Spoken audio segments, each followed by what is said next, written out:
Hello friends, आप सबका कक्षा 11 हिंदी विषय के अध्याय 15 गलता लोहा के अभ्यास प्रश्न उत्तर की इस क्लास में हार्दिक स्वागत है। हमने आपके हिंदी विषय के अध्याय 1 से लेकर 14 तक सभी के अभ्यास प्रश्न बहुत अच्छे से सॉल्व करा दिए हैं।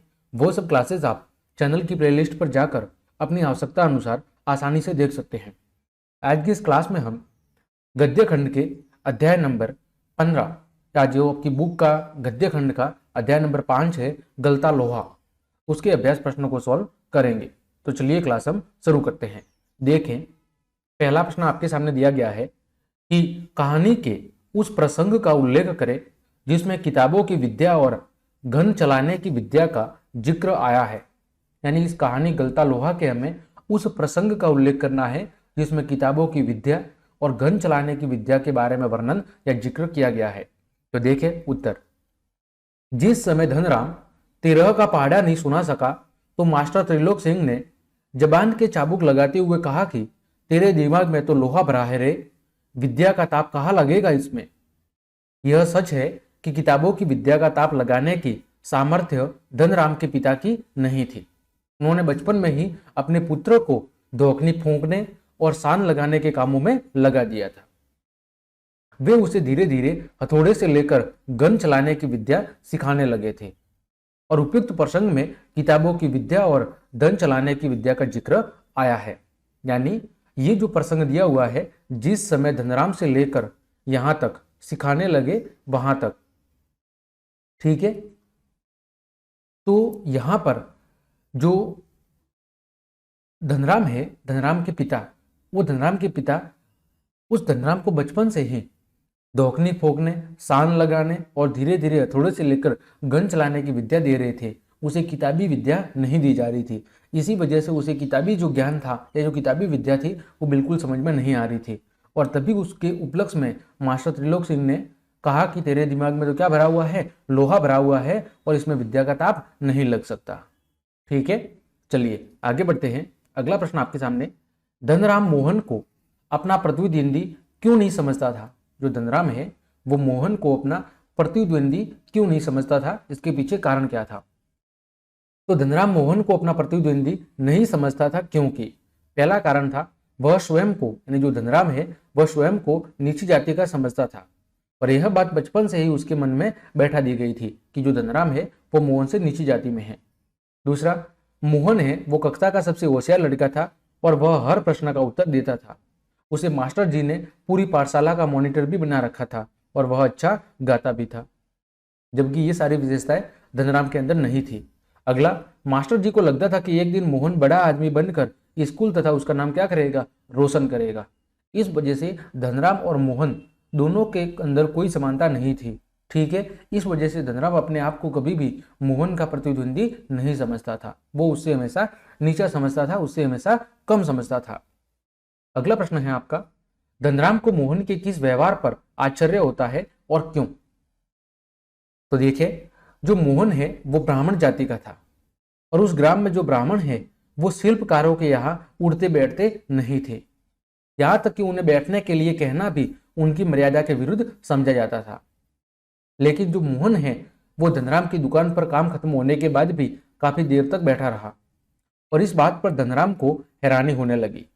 उसे अधिक हैरानी तब हुई जब मोहन ने उसके हाथ से हथौड़ा लेकर लोहे पर नपी तूली, चोटें मारी और धोखनी फूंकते हुए भट्टी में लोहे को क्या किया, गर्म किया और ठोक पीट कर उसे गोल रूप दे दिया। यानी जब मोहन, जो कि उच्च जाति ब्राह्मण का था, और वह जब उस धनराम के उस कार्यस्थल पर जहां पर वो काम करते थे वहां पर जाकर जब वो उनका काम कर रहा है, ठीक है, तो यह देखते हुए जो धनराम है उसे बहुत ही ज्यादा आश्चर्य हुआ। मोहन पुरोहित खानदान का पुत्र होने के बाद भी निम्न जाति के क्या कर रहा था, काम कर रहा था या सीखने की कोशिश कर रहा था। धनराम शक्ति दृष्टि से उधर उधर क्या करना लगा, देखने लगना। धनराम सकित दृष्टि से यानी बिल्कुल आश्चर्यचकित होकर उधर उधर क्या करने लगा, देखने लगा।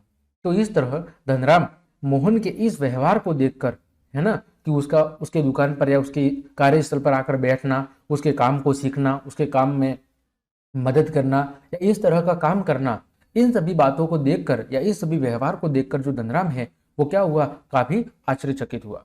ठीक है, आगे बढ़ते हैं।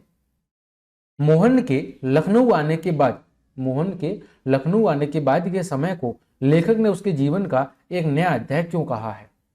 मोहन जब अपने गांव से लखनऊ आ गया तो उसके बाद का जो समय है या उसके बाद का जो जीवन है, लेखक ने उसके जीवन का एक नया अध्याय मोहन के लिए क्यों बताया है, इसके पीछे कारण क्या है? तो देखिए, मोहन अपने गांव का क्या था, सबसे होनहार विद्यार्थी था। 5वीं कक्षा तक आते आते मास्टर जी सदा उसे यही कहते थे कि एक दिन वह अपने गांव का नाम क्या करेगा, रोशन करेगा। जब 5वीं कक्षा में उसे छात्रवृत्ति मिली तो मास्टर जी की भविष्यवाणी सच होती हुई नजर आने लगी। और यही मोहन जब पढ़ने के लिए अपने रिश्तेदार रमेश के साथ लखनऊ पहुंचा तो उसके इस होनहार को घर का नौकर बना दिया गया। वहां पर रमेश मोहन से बाजार का काम करवाता, घरेलू कामकाज में भी हाथ बटाता। इस काम के बोझ ने गांव के मेधावी छात्र को शहर के स्कूल में अपनी जगह नहीं बनाने दी। और इन्हीं स्थितियों के चलते लेखक ने मोहन के जीवन में इस परिवर्तन को जीवन का एक नया अध्याय बताया है कि मोहन जिस मकसद से गांव छोड़कर शहर की ओर आया था, वह उच्च शिक्षा प्राप्त करना चाहता था, एक बड़ा अधिकारी बनना चाहता था, लेकिन रमेश ने उसके सब किराए किराए पर क्या कर दिया, पानी फेर दिया। रमेश ने उसे अपने घर का एक नौकर बनाकर रख दिया और इस तरह मोहन का जो जीवन है वो पहले की तुलना में क्या हो गया, पूरी तरह परिवर्तित हो गया। और इसीलिए लेखक ने मोहन के जीवन में आई इस बदलाव या परिवर्तन को मोहन के लिए जीवन का एक नया अध्याय कहा है। ठीक है, अगला प्रश्न, मास्टर त्रिलोक सिंह ने किस कथन को लेखक ने मास्टर त्रिलोक सिंह के किस कथन को लेखक ने जबान की चाबुक कहा है और क्यों कहा है? तो जब कक्षा के अंदर जो धनराम है वो जब 13 का पाढ़ा नहीं सुना सका था तो मास्टर त्रिलोक सिंह ने व्यंग्य वचन कहे, यानी व्यंग्य करते हुए कहा था कि तेरे दिमाग में तो लोहा भरा है रे, विद्या का ताप कहाँ लगेगा इसमें। तो लेखक ने इन व्यंग्य वचनों को क्या कहा है, जबान की चाबुक कहा है। चमड़े की चाबुक शरीर पर चोट करती है, परंतु जो जबान की चाबुक है वो तन और मन पर दोनों पर चोट करती है और यह चोट कभी भी ठीक नहीं होती है। और इस चोट के कारण धनराम आगे पढ़ भी नहीं पाया और वह पढ़ाई छोड़कर अपने पुश्तैनी या जो अपने परंपरागत काम था उस काम के अंदर वो लग गया और इस तरह वह पढ़ाई से वंचित रह गया। और इसी जगह अगर मास्टर जी ने धनराम की और थोड़ा हौसला अफजाई किया होगा, उसे अगर मोटिवेशन दिया होता, उसे अच्छा बताया होता कि नहीं आप कर सकते हो, सीखो, तुम कर सकते हो, उसे और ज़्यादा मोटिवेट किया होता अगर, तो हो सकता है धनराम पढ़ाई करता और भविष्य में और कुछ कर जाता। लेकिन मास्टर त्रिलोक सिंह ने उसे हौसला बढ़ाने की बजाय उसका हौसला क्या किया, कम किया। उसे भले बुरे शब्द कहे, उसके हौसले को कम किया और इस वजह से धनराम के मन में ये बैठ गया कि उसे पढ़ाई नहीं हो सकती, उससे पढ़ाई नहीं हो सकती, ये काम उससे नहीं हो पाएगा। और इस वजह से धनराम ने अपनी पढ़ाई बीच में ही छोड़ दी और वो अपने पुश्तैनी काम के अंदर लग गया। अगला प्रश्न, बिरादरी का यही सहारा होता है, किसने किससे कहा, किस प्रसंग में कहा, किस आशय से कहा और क्या कहानी में यह आशय स्पष्ट हुआ है। यानी बिरादरी का यही सहारा होता है, ये जो कथन दिया गया है, इस कथन पर आधारित ये 4 प्रश्न दिए गए हैं। पहला तो यह कथन किसने कहा, तो यह कथन मोहन के पिता बंसीधर ने अपने एक संपन्न रिश्तेदार रमेश से कहा। किसने कहा था, मोहन के पिताजी जो बंसीधर हैं उन्होंने अपने मित्र या एक संपन्न जो रिश्तेदार है रमेश से उन्होंने ये कथन कहा था। फिर किस प्रसंग में कहा, तो वो प्रसंग कौन सा है, बंसीधर ने मोहन की पढ़ाई के विषय में चिंता की तो रमेश ने उसे अपने पास रखने की बात कही। उसने कहा कि मोहन को उसके साथ लखनऊ भेज दीजिए, घर में जहां 4 प्राणी हैं वहां एक और बढ़ जाएगा और शहर में रहकर मोहन अच्छी तरह पढ़ाई भी क्या कर लेगा। ठीक है, फिर किस आशय से कहा था, इसका आशय क्या है, तो आशय था कि यह जो कथन है यह रमेश के प्रति कृतज्ञता व्यक्त करने के लिए कहा गया है कि बिरादरी के लोग ही एक दूसरे की क्या करते हैं, मदद करते हैं। लेकिन ऐसा नहीं हुआ, रमेश ने उनके साथ क्या किया था, धोखा किया था।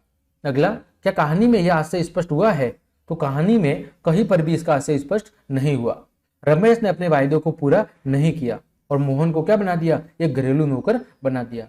उसके परिवार ने उसका शोषण किया और प्रतिभाशाली छात्र का भविष्य क्या कर दिया, बिल्कुल चौपट कर दिया, नष्ट कर दिया और अंत में उसे बेरोजगार करके कहां पर भेज दिया, घर पर भेज दिया और इस तरह उसका जीवन पूरी तरह क्या कर दिया, तबाह कर दिया। ठीक है, अगला प्रश्न, यही कथन दिया गया है, उसकी आंखों में एक सर्जक की चमक थी। कहानी का यह वाक्य किसके लिए कहा गया है, किस प्रसंग में कहा गया है और यह पात्र विशेष के किन चारित्रिक पहलुओं को उजागर करता है। तो पहला ये जो वाक्य है ये मोहन के लिए कहा गया है। किसके लिए? मोहन के लिए। किस प्रसंग में कहा गया है? वो प्रसंग देखो यहां पर है कि जिस समय मोहन धनराम के आफर पर आकर बैठता है तो वह अपना हसुआ ठीक हो जाने पर भी बैठा रहता है, और उस समय धनराम एक लोहे की छड़ को गर्म करके उसका गोल घेरा बनाने का क्या कर रहा है? प्रयास कर रहा है, कोशिश कर रहा है। पर निहाई पर ठीक घाट में सिरा न फंसने के कारण लोहा उचित ढंग से मुड़ नहीं पा रहा था, और यह देखकर मोहन उठा और उसने हथौड़े से नपी तुली चोट मारकर उसे सुगड़ गोले का रूप दे दिया, और अपने सधे हुए अभ्यस्त हाथों का कमाल दिखाकर उसने सर्जक की चमकती आंखों से धनराम की ओर देखा था। ठीक है। तीसरा था कि यह पात्र विशेष के किन चारित्रिक पहलुओं को उजागर करता है। तो यह कहानी है, जो कार्य है, यह कहानी का मुख्य पात्र कौन करता है? मोहन करता है, जो कि एक ब्राह्मण का क्या है? पुत्र है, और वह अपने बालपन के मित्र, बाल सखा मतलब बचपन के मित्र धनराम को अपनी सुगढ़ता का क्या देता है? परिचय देता है, यानी अपनी कुशलता दिखाता है कि मोहन पढ़ाई में होशियार होने के साथ साथ अन्य कार्य भी आसानी से कर सकता है। मोहन का व्यक्तित्व जातिगत आधार पर निर्मित नहीं, वरन मेहनत कश और सच्चे भाईचारे की प्रस्तावना करना क्या करता है? प्रतीत होता है। यानी मोहन है वो जातिगत आधार पर भेदभाव या अपने व्यक्तित्व को उजागर नहीं करता है, साथ ही साथ वह बहुत ही मेहनत कश है और सच्चे भाईचारे की भावना पर बल देता है।